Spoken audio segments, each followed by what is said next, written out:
हिमाचल प्रदेश में शराब ठेकों का फिर नवीनीकरण होगा।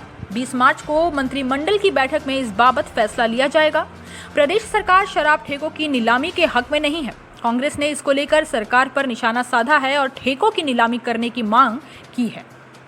कांग्रेस प्रदेश अध्यक्ष कुलदीप राठौर ने कहा कि सरकार 3 वर्षों से ठेकों का आवंटन नवीनीकरण के आधार पर हो रही है, जिसमें पारदर्शिता नहीं है और भ्रष्टाचार के आरोप भी लगते आ रहे हैं।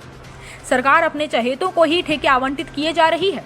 कांग्रेस विधायक दल द्वारा विधानसभा में ये मामला उठाया है। उन्होंने कहा कि सरकार आबकारी नीति में बदलाव करे और शराब के ठेकों की नीलामी की जाए और ठेकों की नीलामी होती है तो उससे पारदर्शिता रहेगी, साथ ही आय में नुकसान नहीं होगा।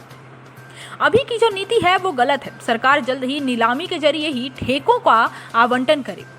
वहीं राठौर ने प्रदेश में संयुक्त कर्मचारी महासंघ के अध्यक्ष सहित नारे लगाने वाले कर्मचारियों के तबादलों पर भी सरकार पर निशाना साधा और सरकार पर बदले की भावना से काम करने के आरोप लगाए और कहा कि लोकतंत्र में सभी को अपनी बात रखने का अधिकार है और कर्मचारी अपनी मांगे सरकार के समक्ष रख रहे थे, लेकिन सरकार को अपना दिल बड़ा रखना चाहिए और संकीर्ण मानसिकता नहीं होनी चाहिए।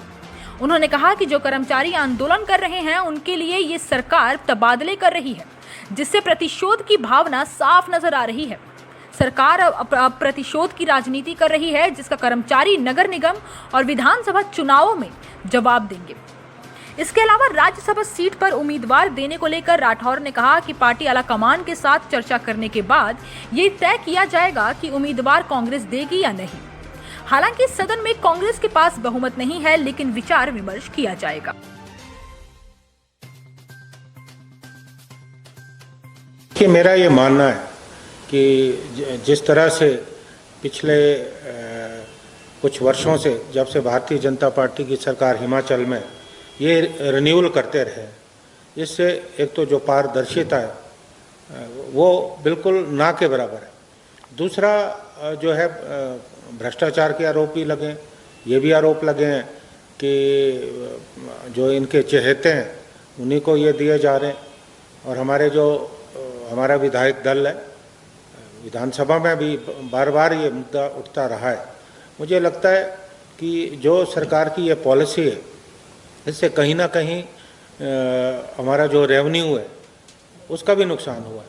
तो मेरा ये मानना है कि सरकार को चाहिए कि नई जो एक्साइज पॉलिसी है, इस जो वर्तमान में जो एक्साइज पॉलिसी है इनको उसको बदले और अगर ठेकों की नीलामी होती है तो वो उसमें पारदर्शिता रहेगी। ये जाहिर है कि जो सबसे ज़्यादा बोली देगा, बिड होगी जिसकी, उसी को मिलेगा, तो उसमें पारदर्शिता भी रहेगी और जो है रेवेन्यू लॉस नहीं होगा कि सरकार की जो पॉलिसी है वो गलत है। इसमें पुनर्विचार करने की ज़रूरत है और पारदर्शिता के लिए ये वाजिब रहेगा कि ठेकों की नीलामी। इस बारे में हमारा जो विधायक दल है, हम अपने विधायक दल के लोगों से चर्चा करेंगे, जो विधायक दल के नेता हैं उनसे चर्चा करेंगे और पार्टी आलाकमान से भी चर्चा करेंगे। हालांकि हमारे पास संख्या बल कम है, लेकिन ये बात हमारी जो पार्टी की आलाकमान है वो भी जानती है। लेकिन जो अंतिम फैसला है वो हम आपस में विचार विमर्श करने के बाद लेंगे। लोकतंत्र में हर वर्ग को अधिकार है कि वो अपनी बात रखें। अगर कर्मचारियों ने कोई बात रखी, ये उनका अधिकार है और मुख्यमंत्री या सरकार में जो बैठे लोग हैं उनका दिल बड़ा होना चाहिए, संकीर्ण मानसिकता नहीं होनी चाहिए। अब अगर कर्मचारियों ने आंदोलन किया या कोई बातें उन्होंने ऐसी कही जो मुख्यमंत्री को अच्छी नहीं लगी, उसके बाद आपने उनका तबादला कर दिया, तो ये प्रतिशोध की राजनीति है और ये सरकार प्रतिशोध की राजनीति पे काम कर रही है और ये इन्हें इन चुनावों में, पहले नगर निगम के चुनाव में और बाद में विधानसभा के चुनाव में, इन्हें महंगा पड़ने वाला है।